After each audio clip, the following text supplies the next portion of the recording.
Viewers welcome back to program जी। Doctor साहब साडी पहली ईमेल आई है लखविंदर सिंह न्यूयॉर्क सी, जसविंदर सिंह ਅਤੇ ਲਖਵਿੰਦਰ ਸਿੰਘ ਪਲਸਨਵਨੀਆ ਤੋਂ। ਇਹ ਲਿਖਦੇ ਹਨ, ਪਿਆਰੇ ਡਾਕਟਰ ਸਾਹਿਬ ਜੀ ਗੁਰਫਤਿਹ ਪ੍ਰਵਾਨ ਕਰਨੀ ਜੀ।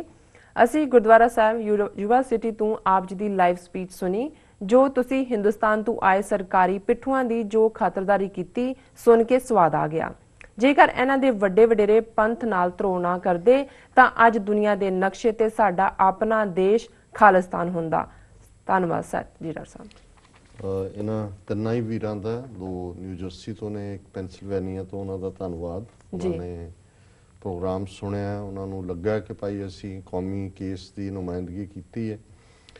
ਮੈਂ ਜਿਵੇਂ ਪਹਿਲਾਂ ਕਿਹਾ ਕਿ ਵੀ ਸਾਡੀ ਕੋਈ ਇਲ ਮਨਸ਼ਾ ਨਹੀਂ ਸੀ ਜਾਂ ਕਦੇ ਨਹੀਂ ਹੁੰਦੀ ਕਿਸੇ ਇੰਡੀਵਿਜੂਅਲ ਦੇ ਲਈ। ਅਸੀਂ ਤਾਂ ਉਹਨਾਂ ਸਾਰੇ ਹੀ ਜਿਹੜੇ ਚੰਗੇ ਗੁਣ ਨੇ, ਗੱਲਾਂ ਨੇ, ਕਿਸੇ ਵਿਚਲੀਆਂ ਵੀ ਅਸੀਂ ਤਾਂ ਗੁਰੂ ਦੇ ਇਸ ਆਸ਼ੇ ਤੇ ਅਮਲ ਕਰਦੇ ਹਾਂ ਕਿ ਸਾਂਝ ਕੀਚੈ ਗੁਣਾ ਕੇਰੀ ਛੋੜ ਅਵਗਣ ਚੱਲੀਏ, ਕਿ ਗੁਣਾ ਦੀ ਸਾਂਝ ਹੋਏ।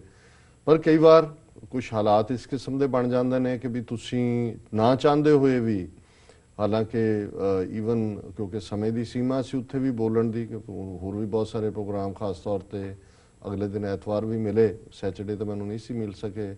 ਸ਼ਹੀਦ ਜਸਵੰਤ ਸਿੰਘ ਖਾਲੜਾ ਦੀ ਸਿੰਘਣੀ ਬੀਬੀ ਪਰਮਜੀਤ ਕੌਰ ਵੀ ਆਏ ਹੋਏ ਨੇ ਜੀ, ਸੋ ਉਹਨਾਂ ਨੇ ਵੀ ਸਾਡੇ ਤੋਂ ਬਾਅਦ ਐਡਰੈਸ ਕੀਤਾ। ਢਾਡੀਆਂ ਦਾ ਵਿੱਚ ਟਾਈਮ ਸੀ, ਫਿਰ ਸਾਨੂੰ ਜਾਣਾ ਪਿਆ।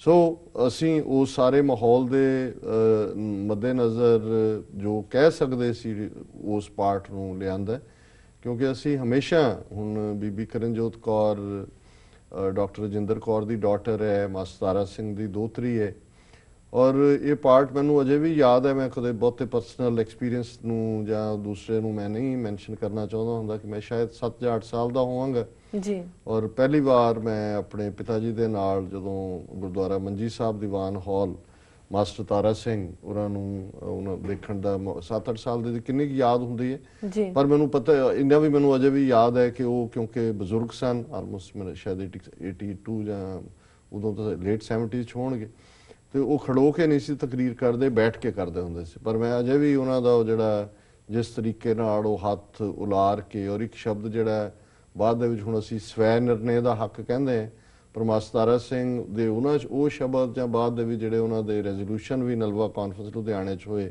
ਉਹ ਆਤਮ ਨਿਰਣੇ ਦਾ ਹੱਕ ਸ਼ਬਦ ਯੂਜ਼ ਕਰਦੇ ਸੀ, ਰਾਈਟ ਆਫ ਸੈਲਫ ਡਿਟਰਮੀਨੇਸ਼ਨ ਦੇ ਲਈ। ਹੁਣ ਉੱਥੋਂ ਗੱਲ ਸ਼ੁਰੂ ਹੋਏ ਭਾਵੇਂ 47 ਦੇ ਦੌਰ 'ਚ ਕੀ ਰੋਲ ਰਿਹਾ ਇਹਨੂੰ ਅਸੀਂ ਸਮੇਂ-ਸਮੇਂ ਡਿਸਕਸ ਕਰਦੇ ਰਹਿੰਦੇ।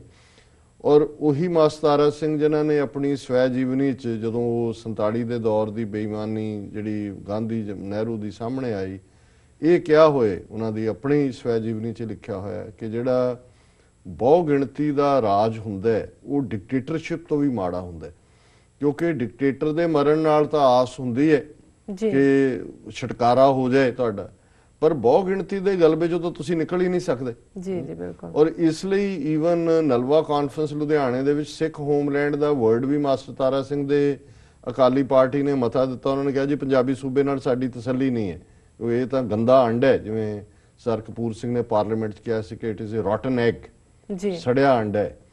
ਔਰ ਹੁਣ ਜਿਸ ਸਿੱਖ ਹੋਮਲੈਂਡ ਦੀ ਮੰਗ ਬੀਬੀ ਜੀ ਦੇ ਨਾਨਾ ਜੀ ਨੇ ਕੀਤੀ ਹੋਏ, ਆਤਮ ਨਿਰਣੇ ਦੇ ਹੱਕ ਦੀ ਗੱਲ ਕੀਤੀ ਹੋਏ, ਈਵਨ ਬੇਸ਼ੱਕ ਉਹਨਾਂ ਦਾ ਡਾਕਟਰ ਰਜਿੰਦਰ ਕੌਰ ਦਾ ਦੁਖਦ ਅੰਤ ਹੋਇਆ ਜਿਹਦਾ ਸਾਨੂੰ ਅਫਸੋਸ ਹੈ, ਪਰ ਈਵਨ ਉਹਨਾਂ ਨੇ ਵੀ ਇਹ ਮੰਗ ਕੀਤੀ ਸੀ ਕਿ ਪੰਜਾਬ ਦਾ ਨਾਂ ਖਾਲਿਸਤਾਨ ਰੱਖਿਆ ਜਾਏ।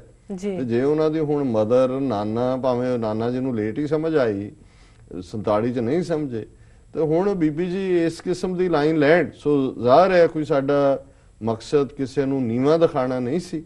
ਪਰ ਜਦੋਂ ਫਿਰ ਇਹ ਇਸ਼ੂ ਆਇਆ ਕਿ ਵੀ ਹੁਣ ਕੌਮੀ ਕਾਜ਼ ਦੀ ਵਜ਼ਾਹਤ ਹੈ, ਫਿਰ ਅਸੀਂ ਜਿਹੜਾ ਜੋ ਟੁਕਵਾਂ ਉਸ ਮੌਕੇ ਮੁਤਾਬਕ ਗੁਰੂ ਨੇ ਜਿੰਨੀ ਸੋਝੀ ਦਿੱਤੀ ਅਸੀਂ ਕਿਹਾ। ਸੋ ਇਹਨਾਂ ਦਾ ਤਿੰਨੋਂ ਹੀ ਆਪਣੇ ਸਿੰਘਾਂ ਦਾ ਬਹੁਤ ਬਹੁਤ ਧੰਨਵਾਦ ਜਿਨ੍ਹਾਂ ਨੇ ਪ੍ਰੋਗਰਾਮ ਨੂੰ ਸੁਣਿਆ ਵੀ ਔਰ ਉਹਨਾਂ ਨੂੰ ਚੰਗਾ ਲੱਗਾ ਜੀ। ਬਹੁਤ ਧੰਨਵਾਦ ਜੀ ਡਾਕਟਰ ਸਾਹਿਬ। ਸਾਡੀ ਅਗਲੀ ਈਮੇਲ ਰਮਿੰਦਰ ਸਿੰਘ, ਕੋਆਰਡੀਨੇਟਰ ਅਕਾਲੀ ਦਲ ਅੰਮ੍ਰਿਤਸਰ ਜੀ ਦੀ ਹੈ। ਇਸ ਤੋਂ ਮੇਰਾ ਖਿਆਲ ਹੈ ਬ੍ਰੇਕ ਤੋਂ ਬਾਅਦ ਦੇਖ ਲਈਏ, ਲੈ ਲਓ ਬ੍ਰੇਕ। ਓਕੇ व्यूअर्स, तो साडे इस तरह बने रहो, मिलते हैं छोटे वक्त फिर बाद।